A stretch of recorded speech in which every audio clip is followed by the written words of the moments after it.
ঈমান আর কুফরের মাঝে পার্থক্য হচ্ছে এই সালাহ। আওয়াজ করে বলুন, ঈমান আর কুফরের মাঝে পার্থক্য কি? এটাতে কোনো ছাড় নাই, compulsory. Push yourself to offer Salah on time.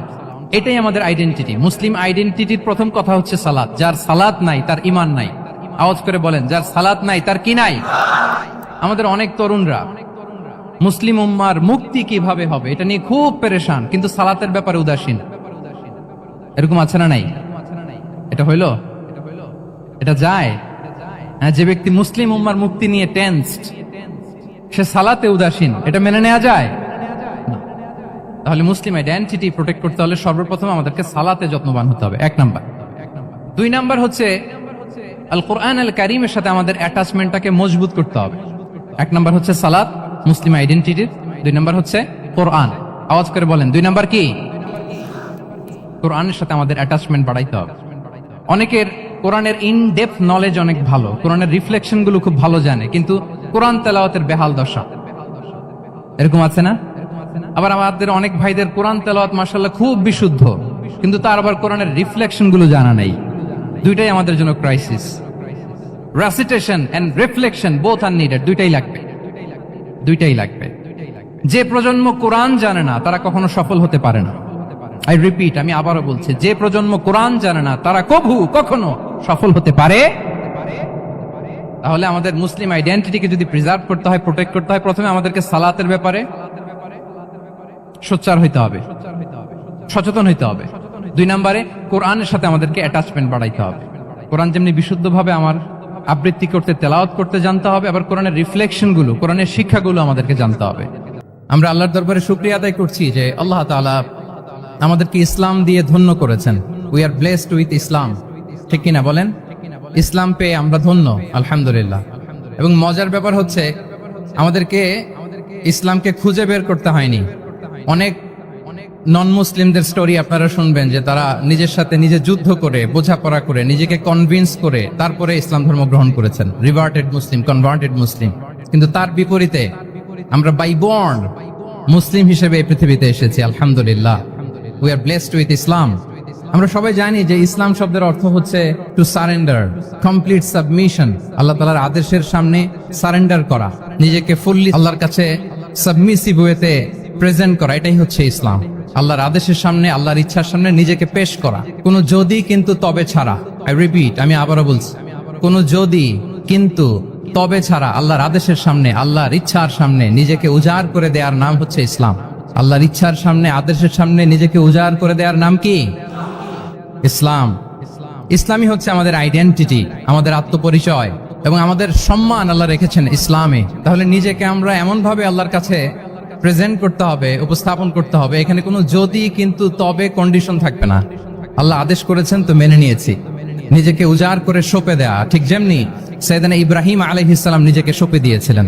আল্লাহ তাআলা বলছেন, ওয়া ইয ক্বালা লাহু রাব্বুহু আসলিম ক্বালা আসলামতু লিরাব্বিল আলামিন।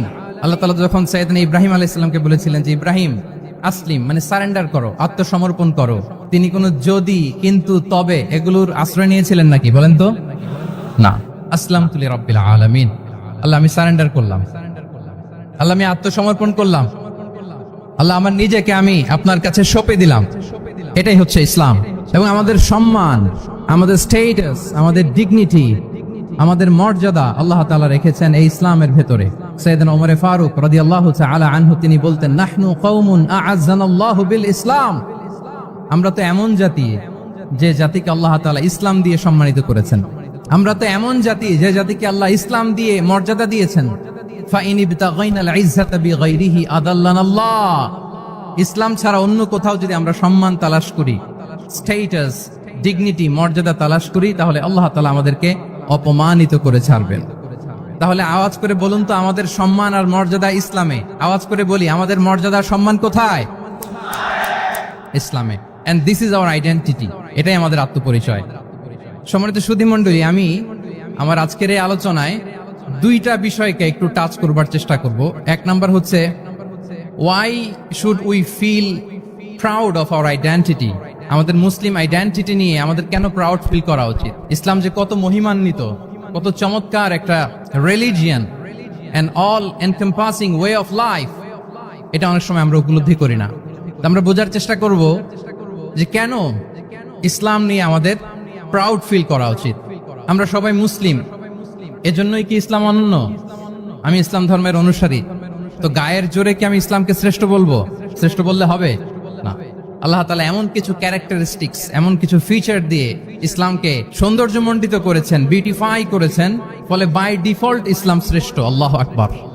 এটা জোর করে, তর্ক করে, চাপার জোরে ইসলামকে শ্রেষ্ঠ প্রমাণ করা লাগবে না। বাই ডিফল্ট ইসলাম শ্রেষ্ঠ। এমন কিছু ফিচার আল্লাহ তাআলা আমাদেরকে দিয়েছেন ইসলামের ভেতরে, যে কারণে ইসলাম বাই ডিফল্ট এটা শ্রেষ্ঠ একটি ধর্ম। কি কি ফিচার দিয়ে আল্লাহ তাআলা ইসলামকে সমৃদ্ধ করেছেন, কেন ইসলাম অনন্য, কেন আমাদের মুসলিম আইডেন্টিটি নিয়ে আমাদের প্রাউড ফিল করা উচিত, এ বিষয়ে প্রথমে কথা বলবো। এরপরে কথা বলবো what should we do to protect our Muslim identity, কেন আমরা প্রাউড ফিল করব মুসলিম আইডেন্টিটি নিয়ে।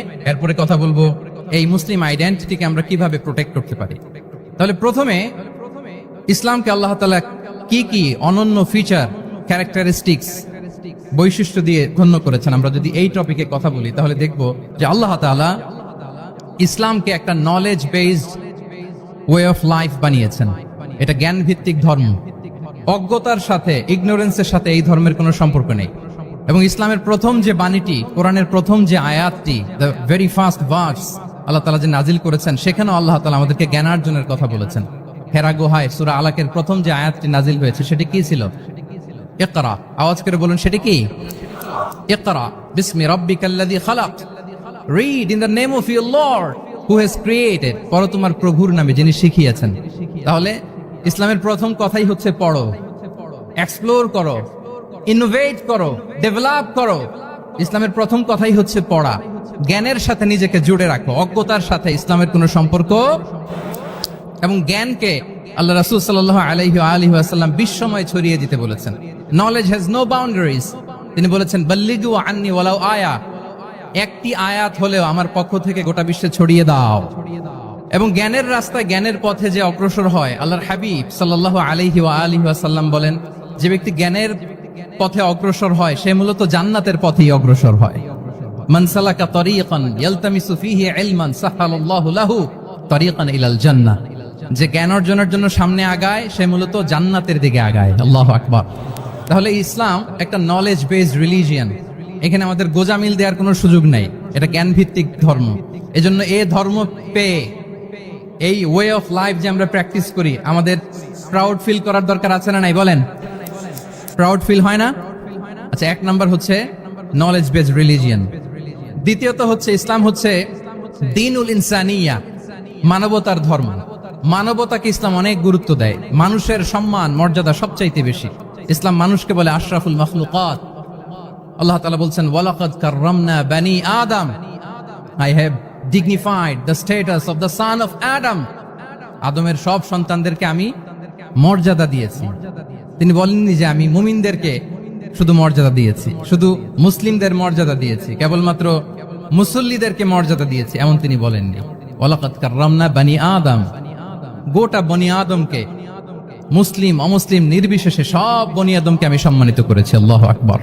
এভাবে ইসলাম মানবতার কথা বলে এবং মানুষের জন্য যে কাজ করে, ইসলাম তাকে শ্রেষ্ঠ মানুষ বলেছে। খায়রুন নাস আনফাউহুম লিন-নাস, মানুষের মধ্যে শ্রেষ্ঠ সে মানুষ যে অন্যের কাজে লাগে, যে মানবতার উপকারে আসে, সে শ্রেষ্ঠ মানুষ। এভাবে ইসলাম মানবতার জয়গান গেয়েছে। আল্লাহ রাসূল সাল্লাল্লাহু আলাইহি ওয়া আলিহি ওয়াসাল্লামের সামনে দিয়ে একবার একটা লাশ যাচ্ছিল। তিনি সাহাবাদেরকে নিয়ে বসেছিলেন। হঠাৎ ওই লাশ দেখে রাসূল সাল্লাল্লাহু আলাইহি ওয়াসাল্লাম দাঁড়িয়ে গেলেন।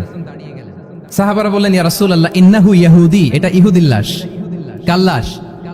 জুইশ, ইহুদির লাশ। আপনি দাঁড়ালেন যে?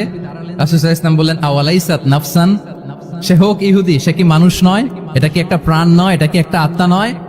আমি তো ইহুদি, খ্রিস্টান, আস্তিক, নাস্তিক সেটা দেখিনি, আমি মানুষ, এ কারণে সম্মান দিয়ে দাঁড়িয়ে গিয়েছি। আল্লাহু আকবার। তাহলে ইসলাম হচ্ছে দ্য রিলিজিয়ন অফ হিউম্যানিটি, মানবতার ধর্ম। যারা আমাদেরকে মানবাধিকার শিখায়, যারা মানবতার কথা বলতে যায় আমাদের কাছে এসে, তাদের খুব ভালো করে এগুলো জেনে নেওয়া উচিত যে ১৫০০ বছর আগে ইসলাম যেভাবে মানবতাকে উচ্চে তুলে ধরেছে, মানুষের মর্যাদাকে সবচেয়ে উপরে তুলে ধরেছে, মানুষকে আশরাফুল মাখলুকাত বলেছে, নতুন করে মানবতা তাদের কাছ থেকে আমাদের শেখা লাগবে না। তাহলে এক নাম্বার হচ্ছে ইসলাম জ্ঞান ভিত্তিক ধর্ম, 2 নম্বরে বললাম ইসলাম হচ্ছে মানবতার ধর্ম। 3 নম্বর হচ্ছে ইসলামে আল্লাহ তাআলা যে সমস্ত বিধিবিধান আমাদেরকে দিয়েছেন, ইসলামের যে রুলিংস গুলো আছে এগুলো খুব ফ্লেক্সিবল, এগুলো অত্যন্ত লাইফ ওরিয়েন্টেড। ইসলামের বিধানগুলো সোসাইটি ওরিয়েন্টেড। মোটেও আপনার কাছে এটাকে অসম্ভব মনে হবে না, মানতে যে কঠিন লাগবে না, বুঝতে সহজ, মানতে সহজ, এরকম চমৎকার বিধিবিধান আল্লাহ তাআলা ইসলামের ভেতরে দিয়েছেন। তার মানে মানুষের সুবিধা অসুবিধাকে ইসলাম আমলে নেয়। আমাদের সাধ্যের বাইরে কোনো বিধান আল্লাহ তাআলা ইসলামে চাপিয়ে দেননি। লা ইউকাল্লিফুল্লাহু নাফসান ইল্লা উসআহা।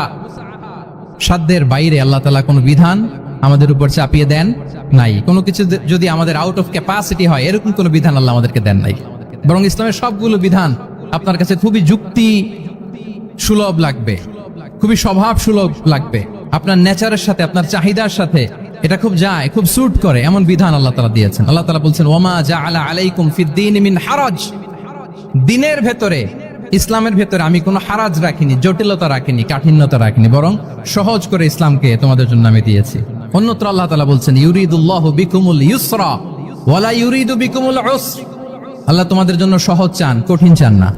আমরা অনেক সময় না বুঝে ইসলামকে খুব কঠিন করে প্রেজেন্ট করি, উপস্থাপন করি। ইসলাম আসলে এত কঠিন না, কিন্তু আমরা কঠিন করে ফেলি। কিন্তু আল্লাহ তাআলা সহজ করেছেন। কতটা সহজ? নামাজের মধ্যে দাঁড়িয়ে সালাত আদায় করা হচ্ছে ফরজ। দাঁড়িয়ে সালাত আদায় করা কি? আপনি দাঁড়াতে পারেন না, বসে পড়লেও কবুল করবে কে? আল্লাহ কবুল করবে। বসতে পারেন না, শুয়ে পড়লেও আল্লাহ কবুল করবে। ওযু করে নামাজ পড়া ফরজ, ওযুর পানি নাই, তাই এমন করে নামাজ পড়লেও আল্লাহ কবুল করবেন। তাহলে বলেন তো ইসলাম পালন কি কঠিন না সহজ? আমরা মাঝে মাঝে খুব কঠিন করে উপস্থাপন করি। অনেক সময় আমাদের কাছে লিগ্যাল অপিনিয়ন চায়, ফতোয়া জানতে চায়। আমরা এত কঠিন ভাবে অনেক সময় রেসপন্স করি, যিনি জিজ্ঞেস করেছেন তার মানতে বড্ড কষ্ট হয়। কিন্তু ব্যাপারটা ছিল এমন চমৎকার করে আমাদের প্রেজেন্টেশনের দরকার ছিল যে তার কাছে খুব সহজ মনে হবে এটা। কারণ যে সমস্ত বিধিবিধান আল্লাহ তাআলা আমাদেরকে দিয়েছেন ইসলামে, এগুলো মানাটা আমাদের জন্য সহজ, ফ্লেক্সিবল। ইসলামের একটা বিধান হচ্ছে আত-তাইসির, ফ্লেক্সিবিলিটি। মানুষের সুবিধা অসুবিধা এটা ইসলাম আমলে নেয়। কতটা আমলে নেয়, ছোট্ট একটা উদাহরণ দিলে আমরা বুঝতে পারবো। রাসূল সাল্লাল্লাহু আলাইহি ওয়াসাল্লাম সাহাবাদেরকে নিয়ে একবার বসা, হঠাৎ করে এক সাহাবী এসে বললেন ইয়া রাসূলুল্লাহ হালাকতু ইয়া রাসূলুল্লাহ, হে আল্লাহর রাসূল আমি তো শেষ। রাসূল সাল্লাল্লাহু আলাইহি ওয়াসাল্লাম বললেন তুমি শেষ, তোমার আবার কি হলো? তো সাহাবী বলেন ওয়াকাআতু আলা ইমরাআতি ফি রমাদান, আমি রমজান মাসে দিনের বেলায় আমার স্ত্রীর সাথে ফিজিক্যাল ইন্টিমেসিতে চলে গেছে, ভুল করে ফেলছি। আমরা জানি যে রমাদানে আমরা কিছু কাজ করতে পারি না। সিয়ামের সংজ্ঞাই হচ্ছে আসসামু হুয়াল ইমসাক আনিল আকলি ওয়া শুরবি ওয়াল জিমাই মিন তুলুইল ফাজরি ইলা গুরুবি শামসি মা'আন নিয়া। মানে রোজা হচ্ছে এটা এমন ইবাদত, সূর্যোদয় থেকে সূর্যাস্ত পর্যন্ত না খেয়ে থাকা, কোনো কিছু পান না করা, এবং দিনের বেলায় বিবাহিতরা তাদের স্ত্রীদের সাথে ইন্টিমেসিতে যেতে পারবে না। এটা যদি কেউ মেনটেন করে, এটা হচ্ছে সিয়াম। তো সাহাবী বলে ইয়া রাসূলুল্লাহ আমি তো শেষ, আমি তো দিনের বেলা ভুল করে ফেলছি, আমি তো আমার স্ত্রীর সাথে মেলামেশা করে ফেলছি, এখন কি করব? তো এটার আবার একটা বড় পেনাল্টি আছে। আপনারা যারা জানেন যে ইচ্ছাকৃত রোজা ভাঙলে কাজাও করতে হয়, কাফারাও দিতে হয়। কাজা মানে একটা রোজার জন্য একটা রোজা, আর কাফারা মানে হচ্ছে আরো 60টা রোজা রাখতে হবে। কয়েকটা জিনিস আছে, বেসিক্যালি 3টা। তো রাসূল সাল্লাল্লাহু আলাইহি ওয়াসাল্লাম তাকে বললো যে তোমার তো পেনাল্টি হয়েছে, তুমি তো বড় ভুল করে ফেলছো, তো তোমার কাছে কি এরকম কোনো দাস আছে যেটাকে তুমি আজাদ করে দিতে পারবা, মুক্ত করে দিতে পারবা? তাহলে পেনাল্টি আদায় হয়ে গেল। সে বলে ইয়া রাসূলুল্লাহ না, আমার তো এত সক্ষমতা নাই, আমার কাছে তো কোনো দাস নাই। আচ্ছা দাস নাই, তো রাসূল সাল্লাল্লাহু আলাইহি ওয়াসাল্লাম বললেন তাইলে তুমি টানা 2 মাস রোজা রাখতে হবে, তাইলেও পেনাল্টি হয়ে যাবে, আদায় হয়ে যাবে, পারবা? সে বলে ইয়া রাসূলুল্লাহ 2 মাস রোজা রাখা তো এটা কঠিন হয়ে যায়, ইটস নট এ জোক, টানা 60 দিন কি করে রোজা রাখবে?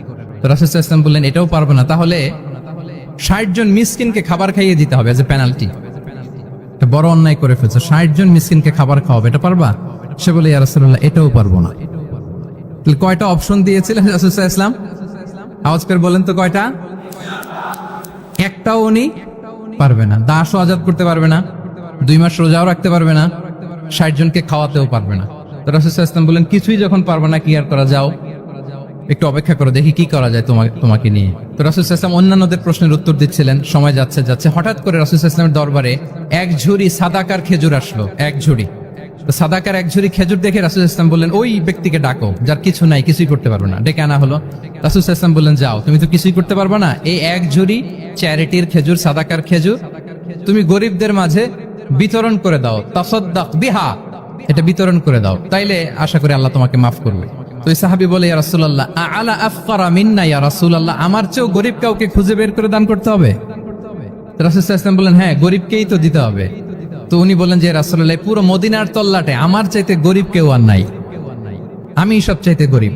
ফাদাহিকা রাসূলুল্লাহ হাত্তা বাদাত আনিয়াবু।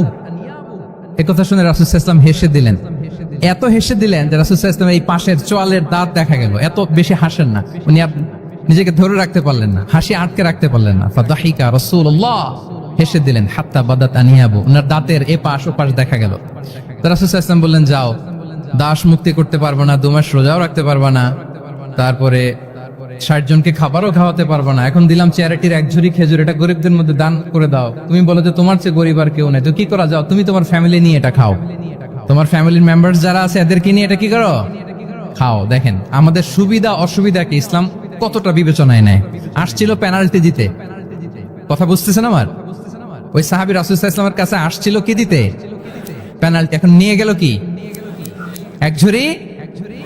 আল্লাহু আকবার পড়বেন না? দিস ইজ আওয়ার ইসলাম, যেটা নিয়ে আমাদের প্রাউড ফিল করা উচিত। কি বলেন? আমাদের যে ধর্ম জ্ঞানের কথা বলে, আমাদের যে ধর্ম মানবতার কথা বলে, আমাদের যে ধর্ম এমন বিধান দেয় যেটা মানতে পালন করতে আমাদের কষ্ট হয় না, বরং আমাদের সুবিধা অসুবিধা বিবেচনায় নেয়, সে ধর্ম নিয়ে, সে ইসলাম নিয়ে আমাদের প্রাউড ফিল করা উচিত কিনা বলেন? শুনি নাই আমি, ইয়েস অর নো? আচ্ছা, গেল ফ্লেক্সিবিলিটি। আচ্ছা, অন্যের অধিকারের ব্যাপারে সচেষ্ট থাকতে বলে ইসলাম। সুবহানাল্লাহ। আল মুসলিমু মান সালিমাল মুসলিমুনা মিন বিলিসানিহি ওয়া ইয়াদিহি। মুসলিম তো সে যার হাত থেকে, যার হাতের অনিষ্ট, মুখের অনিষ্ট থেকে তার আশেপাশের ভাইয়েরা নিরাপদে থাকে, সে হচ্ছে মুসলিম। তার মানে আপনার হাত দিয়ে, আপনার কথা দিয়ে, আপনার কাজ দিয়ে আপনি আশেপাশের কাউকে যদি কষ্ট দেন, আপনি মুসলিম হতে পারবেন? আপনি আশেপাশের কাউকে কষ্ট দিতে পারবেন না। আপনার নেইবরকে যদি আপনি কষ্ট দেন, আপনি মুসলিম হতে পারবেন না। আপনি অন্যের প্রাইভেসিতে যদি ইন্টারফেয়ার করেন, কারো প্রাইভেসি যদি ভায়োলেট করেন, আপনি ভালো মুসলিম হতে পারবেন? কারো পার্সোনাল স্পেসে যদি আপনি নাক গলান, আপনি যদি ইন্টারফেয়ার করেন, তাহলে আপনি ভালো মুসলিম হতে পারবেন না। অন্যের অধিকারের ব্যাপারে ইসলাম আমাদেরকে সচেষ্ট থাকতে বলে। ইসলাম বলে, ওয়ালা তাজাসসু, খবরদার, খবরদার, গোয়েন্দাগিরি করো না, কারো পার্সোনাল স্পেসে নাক ঢুকিও না। যেটা তোমার ইস্যু না, যেটা তোমার বিজনেস না, ওখানে তুমি কবু যাবে না। কিন্তু আমরা এগুলো ভায়োলেট করি, দেদারসে, কি বলেন, করি না? অন্যের কোনো বিষয়ে আমাদের আগ্রহ থাকে বেশি, এরকম থাকে না? এনএসইউতে আলহামদুলিল্লাহ এরকম কেউ নাই, আছে এরকম? কারো পার্সোনাল বিষয়ে আমাদের কোনো ইন্টারেস্ট আছে? আছে না নাই? হাফ হাফ হয়ে গেছে, দেখছেন? আচ্ছা, অন্যের পার্সোনাল বিষয় জানতে খুব মন চায় কার কার, দেখি হাত তুলে ফেলছে কয়েকজন। আল্লাহ হেদায়েত দেখ আমাদেরকে। আচ্ছা, অন্যের পার্সোনাল বিষয়ে নাক গলাই না, এরকম কারা কারা, দেখি। মাশাআল্লাহ, মাশাআল্লাহ, মাশাআল্লাহ। ঠিক আছে, হাত নামান। ঠিক আছে, এবার 2 বারের 1 বারও যারা হাত তোলেন নাই তারা হাত তোলেন। আপনারা কি করেন? আচ্ছা, তাহলে অন্যের পার্সোনাল ইস্যুতে আমরা আজকে থেকে নাক গলাবো, আমরা ভুল করে ফেলি। ইনশাআল্লাহ আমরা এমনটা করব না। আমরা অনেক সময় খুঁচিয়ে খুঁচিয়ে তার পার্সোনাল বিষয় জানতে চাই। বিশেষ করে নিঃসন্তান দম্পতি পেলে আমি দেখেছি খুঁটিয়ে খুঁটিয়ে তাকে প্রশ্ন করে যে, ভাই কি সমস্যা, বেবি নিচ্ছেন না কেন, কার সমস্যা, আপনার সমস্যা না ভাবির সমস্যা? আর বেটা তোর কি সমস্যা সেটা বল। একজন নিঃসন্তান দম্পতি কি পরীক্ষার মধ্য দিয়ে যায় আমাদের কোনো আইডিয়া আছে? তার এই পরীক্ষার মধ্যে যদি আমরা কাটা ঘায়ে নুনের ছিটা যদি দেই, তাহলে তার কেমন লাগবে বলেন তো? আছে তো সে পরীক্ষার মধ্যে, খুঁটিয়ে খুঁটিয়ে আমরা তাকে বিব্রত করার চেষ্টা করি। আল্লাহ আমাদেরকে হেফাজত করুন। এগুলো আমরা করব না ইনশাআল্লাহ বলেন। তাহলে দেখেন, যে ইসলাম আমাদেরকে ইনস্ট্রাক্ট করে, খবরদার কারো পার্সোনাল স্পেসে নাক গলাবা না। হ্যাঁ, প্রত্যেকের একটা প্রাইভেট স্পেস আছে, কেউ এখানে ইন্টারফেয়ার করতে পারবে। ইসলাম আমাদেরকে অন্যের রাইটস এর ব্যাপারে সচেতন থাকতে বলে। ইসলাম আমাদেরকে কমিউনাল হারমোনির কথা বলে, সাম্প্রদায়িক সম্প্রীতি। আমরা মুসলিম, এদেশে আমরা মুসলিম সংখ্যাগরিষ্ঠ, কিন্তু আমাদের হিন্দু ভাইয়েরা আছে, বৌদ্ধরা আছে, তাদের সাথে মিলেমিশে থাকার কথা বলে। এবং রাসূল সাল্লাল্লাহু আলাইহি ওয়াসাল্লাম তো মদিনাতে যে তাই করেছেন। মদিনা চার্টার করেছেন। জুইশরা ছিল, পেগানরা ছিল, মুসলিমরা ছিল, সবাইকে নিয়ে তিনি মদিনা চার্টার করেছেন। পরবর্তীতে তারা বিট্রে করার কারণে, ট্রেচারের কারণে এই মদিনা চার্টার ভঙ্গ হয়েছে, কিন্তু রাসূল সাল্লাল্লাহু আলাইহি ওয়াসাল্লামের পক্ষ থেকে কোনো না ছিল না। তাহলে এই যে পরমত সহিষ্ণুতা, রিলিজিয়াস কোএক্সিস্টেন্স, ধর্মীয় সহাবস্থান, এটার কথা ইসলাম আমাদেরকে বলে, এবং কতটা জোরালো ভাবে বলে আপনি অবাক হবেন। মাইনরিটি রাইটস কে ইসলাম এমন ভাবে প্রিজার্ভ করেছে। আল্লাহ রাসূল সাল্লাল্লাহু আলাইহি ওয়াসাল্লাম বলেন, কোন হিন্দু, কোন মাইনরিটি, কোন সংখ্যালঘু, শব্দটা যদি আমাদের পছন্দের না, বোঝানোর জন্য বলছি, কোন অমুসলিম যদি মুসলিমদের পাশে থাকে এবং কোন মুসলিম যদি তার রাইটকে ভায়োলেট করে, যেমন আপনি মুসলিম, আপনার নেইবার হচ্ছে হিন্দু, আপনি যদি তার হক নষ্ট করেন, জোর করে তার জমি দখল করেন, তাকে তার প্রাপ্য থেকে বঞ্চিত করেন, রাসূল সাল্লাল্লাহু আলাইহি ওয়াসাল্লাম বলেন কিয়ামতের দিন আমি ওই হিন্দুর পক্ষে মুসলিমের বিপক্ষে বাদী হয়ে দাঁড়াবো। আল্লাহু আকবার। রাসূল সাল্লাল্লাহু আলাইহি ওয়াসাল্লাম ওই হিন্দুর পক্ষে, আমি রাসূল সাল্লাল্লাহু আলাইহি ওয়াসাল্লামের উম্মত, আমার বিপক্ষে দাঁড়াবেন। আল্লাহু আকবার। What a marvellous statement. আল্লাহু আকবার। সংখ্যালঘুদের উপর যদি কেউ কোন মুসলিম অত্যাচার করে, রাসূল সাল্লাল্লাহু আলাইহি ওয়াসাল্লাম বলেন তুমি আমার উম্মত হতে পারো, কিন্তু তোমার পক্ষে না, আমি ওই মাজলুমের পক্ষে কিয়ামতের দিন দাঁড়াবো। দিস ইজ ইসলাম। ইসলাম আমাদেরকে অন্য যে ফেইথ আছে, Islam teaches us to respect other faith, অন্যান্য যে ফেইথ গুলো আছে এগুলোর প্রতি শ্রদ্ধা দেখাতে বলে, সম্মান দেখাতে বলে। আল্লাহ তাআলা বলছেন ওয়ালা তাসুবুল্লাযীনা ইয়াদউনা মিন দুনিল্লাহি ফায়াসুবুল্লাহা আদওয়ান বিগাইরি ইলম। ওহে বিশ্বাসীরা, আল্লাহকে ছাড়া তারা যাদেরকে ডাকে, যাদের উপাসনা করে, ওই সমস্ত দেব দেবীকে তোমরা গালি দিও না। ফলে রাগান্বিত হয়ে অজ্ঞতাবশত তারা আল্লাহকে গালি দিবে। কথা বুঝতে পেরেছেন? ওরা নানা কিছুর উপাসনা করে, কিন্তু আমরা কি যেসব জিনিসের তারা উপাসনা করে তাদেরকে গালি দিতে পারবো বলেন? আল্লাহ স্পষ্ট করে বলেছেন খবরদার তাদের দেবতাদের গালি দিও না, তাহলে ওরা আল্লাহকে গালি দিবে। তাহলে কেমন যেন আল্লাহকে গালি খাওয়ানোর কারণ হলাম কে? আমি। কেউ যদি অন্য ধর্মকে ছোট করে সে মূলত ইসলামকে ছোট করে। আই রিপিট, আমি আবারও বলছি, যে অন্য ধর্মকে ছোট করে সে ইসলামকে ছোট করে। তাহলে অন্যান্য যে ফেইথ আছে এগুলোর ব্যাপারে আমাদেরকে শ্রদ্ধাশীল থাকতে বলেছে ইসলাম। সর্বশেষ ব্যালেন্সড অ্যাপ্রোচের কথা ইসলাম আমাদেরকে বলেছে, আমরা যেন ভারসাম্যপূর্ণ জীবন আচরণে বিশ্বাসী হই। আমাদের কথায়, আমাদের কাজে, আমাদের বিশ্বাসে, আমাদের আচরণে, দাওয়াতি কাজ করার ক্ষেত্রে, ইসলামকে বোঝার ক্ষেত্রে, ইসলামকে বোঝানোর ক্ষেত্রে আমাদেরকে ব্যালেন্সড অ্যাপ্রোচে বিশ্বাসী হতে হবে, ভারসাম্যপূর্ণ আচরণ করতে হবে, যেটাকে আরবিতে বলে আল ওয়াসাতিয়া। সম্মানিত সুধী মণ্ডলী, ওয়াকাযালিকা জাআলনাকুম উম্মাতান ওয়াসাতা লিতাকুনু শুহাদাআ আলান নাস ওয়া ইয়াকুনা আর-রাসূলু আলাইকুম শাহীদা। আমরা হচ্ছি মধ্যমপন্থী জাতি। ইসলাম আমাদেরকে বাড়াবাড়িও শেখায় না, ছাড়াছাড়িও শেখায় না, বরং মাঝামাঝি থাকতে বলে। আলহামদুলিল্লাহ বলেন। আমরা শিথিলপন্থীও নই, আমরা কট্টরপন্থীও নই, বরং আমরা মধ্যমপন্থী। আমরা কোন পন্থী বলেন তো? আওয়াজ করে, আমরা কোন পন্থী?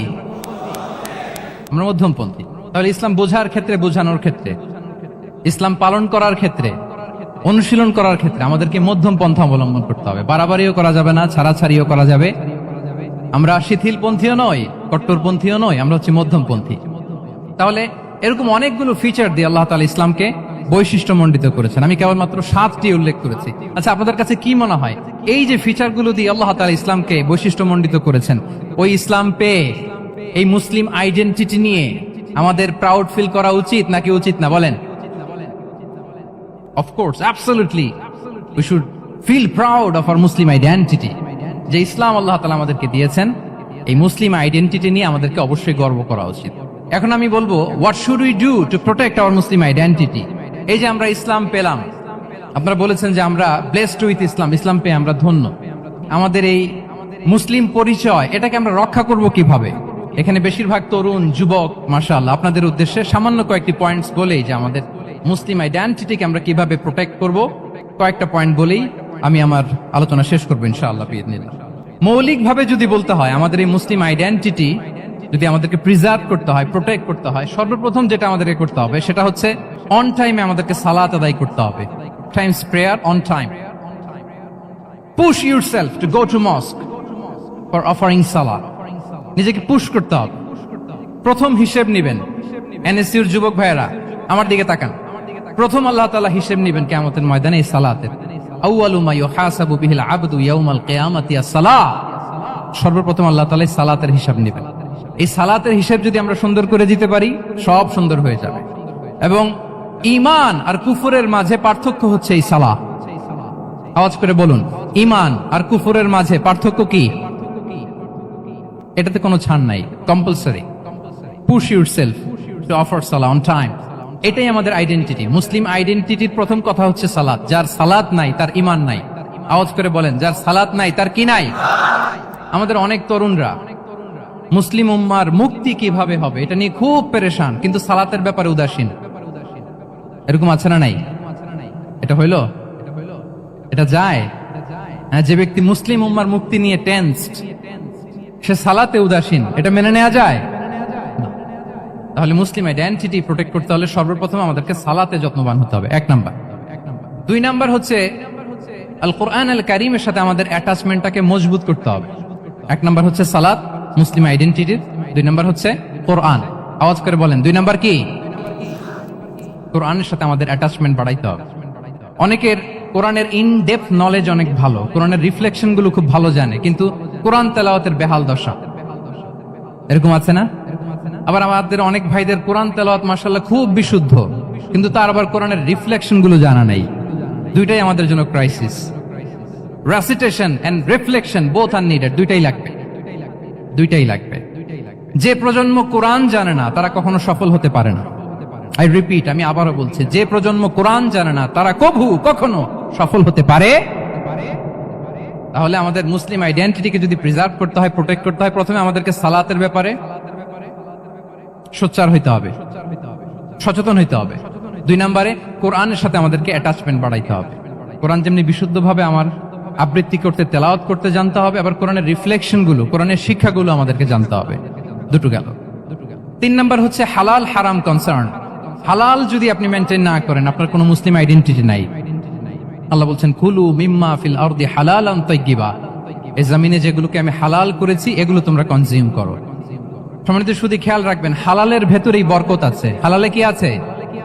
হারামে কোনো বরকত নেই। হারামে আছে সাময়িক উত্তেজনা আর উন্মাদনা, কিন্তু হালাল এর ভেতরে আল্লাহ তাআলা বারাকা ঢুকিয়ে দিয়েছেন। তাহলে আমরা হালাল কনজিউম করব, কি বলেন? সব ক্ষেত্রে। হারাম খেয়ে, হারাম কনজিউম করে যে ব্যক্তি দোয়া করে, যারা হারাম খায় তাদের দোয়া আল্লাহ কবুল করে না। এবং হারাম খেয়ে বর্ধিষ্ণু দেহ আল্লাহর জান্নাতে প্রবেশ করবে না। লা ইয়াদখুলুল জান্নাতা জাসাদুন গুযিয়া বিল হারাম। হারাম খেয়ে যে দেহ নাদুস নুদুস হয়েছে, ওই দেহ কখনো আল্লাহর জান্নাতে প্রবেশ করবে না। এজন্য খবরদার, আমাদের সবকিছু আমরা হালাল দিয়ে সাজাবো ইনশাআল্লাহ। বলেন সবাই। আমাদের অনেকে একটা ভুল করে, সেটা হচ্ছে অনেকে খাবারের ক্ষেত্রে খুব কনসার্ন, যেটা হালাল হইতে হবে, যেটা আমি কনজিউম করব এটার ব্যাপারে খুব কনসার্ন, কিন্তু অন্যান্য বিষয়ে তার আর কোনো খেয়াল নাই, ভ্রুক্ষেপ নাই। এরকম আছে না নাই? বলেন। আমাদের সরকারি বিভিন্ন অফিসগুলোতে ঘুষ আছে না? ঘুষ আছে। দেখবেন সরকারি অনেক হিন্দু কর্মকর্তা গরুর গোশত খায় না। কেন খায় না? তার ধর্মে এটা নিষেধ, গরু খেতে চায় না। আচ্ছা। আবার সরকারি অফিসগুলোর অনেক মুসলিম কর্মকর্তা দেখবেন সরকারি কাজে থাইল্যান্ড গিয়েছে, চায়না গিয়েছে, খুঁজে খুঁজে হালাল রেস্টুরেন্ট খোঁজে। ওয়াইন খায় না, পর্ক খায় না। কারণ কেন খায় না?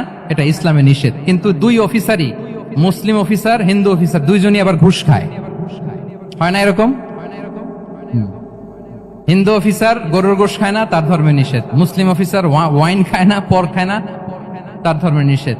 তো ঘুষও তো 2 ধর্মের নিষেধ, কি বলেন? তাহলে যেটা খাবো, কনজিউম করবো, শুধু এটার ব্যাপারেই কি হালাল? না। ইউর ইনকাম শুড বি হালাল, ইউর ফ্যাশন শুড বি হালাল, ইউর এন্টারটেইনমেন্ট শুড বি হালাল, ইউর রিলেশনশিপ শুড বি হালাল। আপনার রিলেশনশিপও কি হইতে হবে? এই তো আসল জায়গায় চলে আসছি এখন। হালাল রিলেশনশিপ কোনটা? বিয়ে। এই পবিত্র বিয়ের মাধ্যমে আমরা এই হালাল রিলেশনশিপকে উপভোগ করতে পারবো। এর বাইরে আর কোন রিলেশনশিপে যাওয়া যাবে? হ্যাঁ। প্রি ম্যারিজ রিলেশনশিপ, এটা কি হালাল না হারাম? হ্যাঁ, ফতোয়া আপনারাই দিয়ে দিচ্ছেন।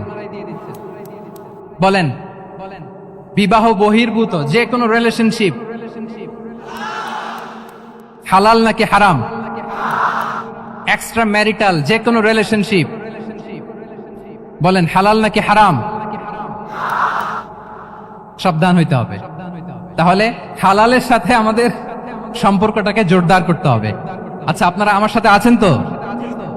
মুসলিম আইডেন্টিটি রক্ষায় প্রথমে কি বলেছিলাম? সালাত। 2 নম্বরে অ্যাটাচমেন্ট উইথ কোরআন। 3 নম্বরে কি? হ্যাঁ, হালাল মেনটেন করতে হবে। আচ্ছা, গেল। 4 নাম্বার হচ্ছে আমাদের একটা গুড সার্কেল মেনটেন করতে হবে। Always engage with good circle, maintain a good circle.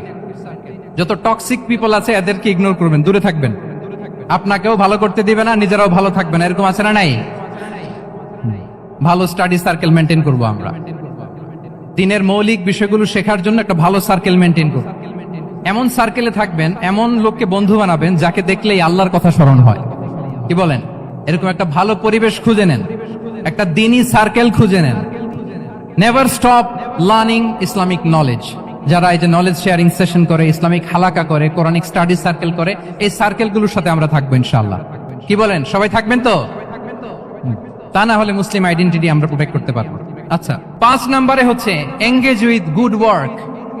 কল্যাণমূলক কাজের সাথে নিজেকে আমরা জড়িয়ে রাখবো। এই যে টাইমটা আপনার লাইফের সবচেয়ে ক্রিম টাইম আপনি পার করছেন, বেশিরভাগ শ্রোতাই তো এখানে তরুণ এবং যুবক, এই সময় আপনি আর পাবেন না, কখনো পাবেন না। এই টাইমটাকে যেন আমরা কাজে লাগাই।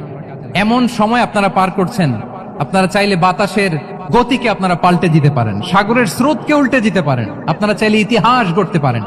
এই যে 24-এর এই যে আপরাইজিং হলো, কারা করেছে এটা? হ্যাঁ, প্রবীণরা না নবীনরা? বলেন তো। এই যে আবু সাইদ বুক টান টান করে যে দাঁড়িয়েছে, সে কি বুড়া মানুষ ছিল না যুবক ছিল আপনাদের মতো?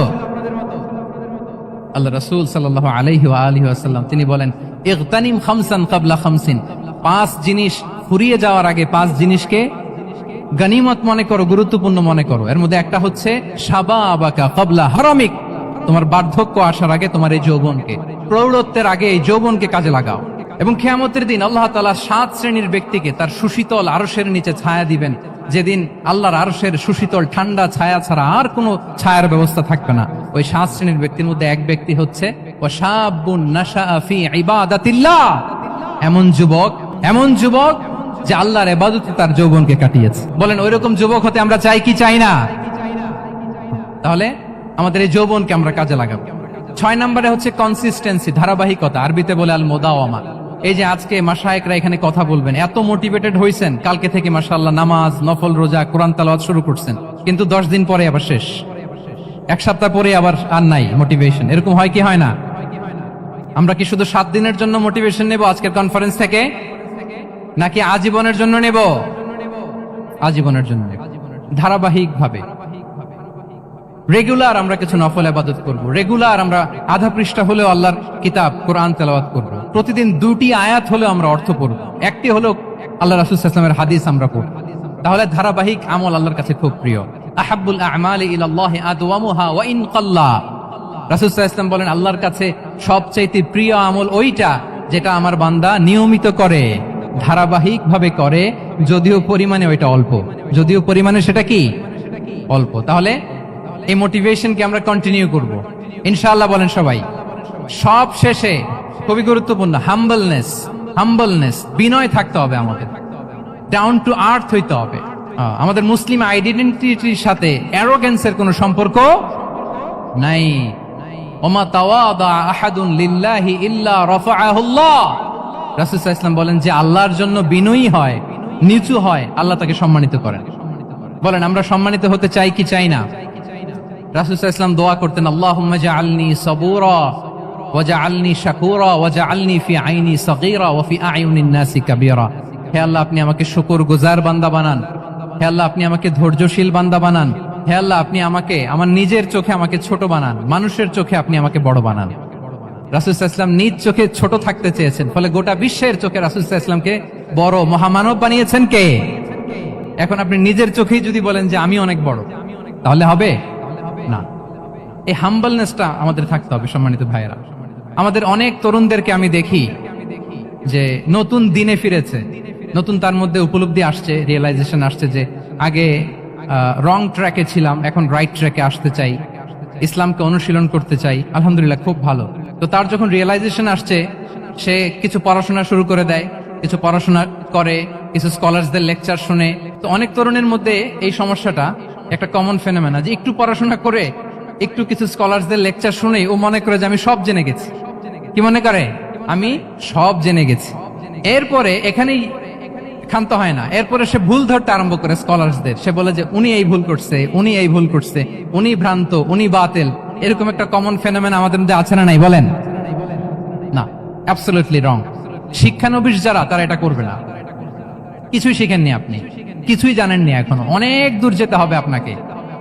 কোনো বিষয়ে কমেন্টস করতে গেলে, কোনো ইস্যু নিয়ে আপনাকে মন্তব্য করতে গেলে আপনাকে অগাধ পাণ্ডিত্য অর্জন করতে হবে, তারপরে আপনি সে বিষয়ে কথা বলতে পারবেন। তাহলে এই জাতীয় অ্যাটিটিউড যেন কখনো, এগুলো শয়তান করে, এই অ্যাটিটিউড যদি আমার মধ্যে ঢুকে, আপনি হয়তো ইসলাম থেকেও দূরে সরে যাবেন। আল্লাহ এই ধরনের অ্যাটিটিউড থেকে আমাদেরকে হেফাজত করুক, আমরা পড়ি আমিন। তাহলে সম্মানিত সুধী, being proud of our Muslim identity, এই টপিক নিয়ে আমি দুইটা বিষয়ে কথা বলেছি, যে আমরা কিভাবে আমাদের এই মুসলিম আইডেন্টিটিকে প্রিজার্ভ করবো, প্রোটেক্ট করব, আর কেন আমাদের এই মুসলিম আইডেন্টিটি নিয়ে গর্ববোধ করা উচিত। সম্মানিত সুধী মণ্ডলী, ইসলাম হচ্ছে আমাদের কোর আইডেন্টিটি, এবং ওমরে ফারুক রাদিয়াল্লাহু তাআলা আনহু বলেছেন, এখানে ইসলামই আমার সম্মান, ইসলামই আমার ইজ্জত। ইসলামের বাইরে যেয়ে যদি আমরা ইজ্জত খুঁজতে চাই, আমাদেরকে আল্লাহ তাআলা অপমানিত করবেন। তাহলে আমরা বোল্ডলি যেন এটা বলি যে আমি মুসলিম। আল্লাহ তাআলা বলছেন, ওমান আহসানু কাওলাম মিম্মান দাআ ইলাল্লাহি ওয়া আমিলা সালিহাও ওয়া ক্বালা ইন্নানি মিনাল মুসলিমিন। তার চেয়ে শ্রেষ্ঠ কথা আর কার হতে পারে, যে মানুষকে আল্লাহর দিকে ডাকে, নিজে সৎকর্ম করে আর বলে ইন্নানি মিনাল মুসলিমিন, নিশ্চয় আমি মুসলমান, নিশ্চয় আমি কি, বোল্ডলি প্রাউড ফিল করে। আমরা বলতে পারবো না যে আমি মুসলিম? পারবো? হ্যাঁ, নাকি সংশয় কাজ করে? করে। বলেন, আমরা আমাদের মুসলিম আইডেন্টিটিকে ওন করতে চাই কি চাই না?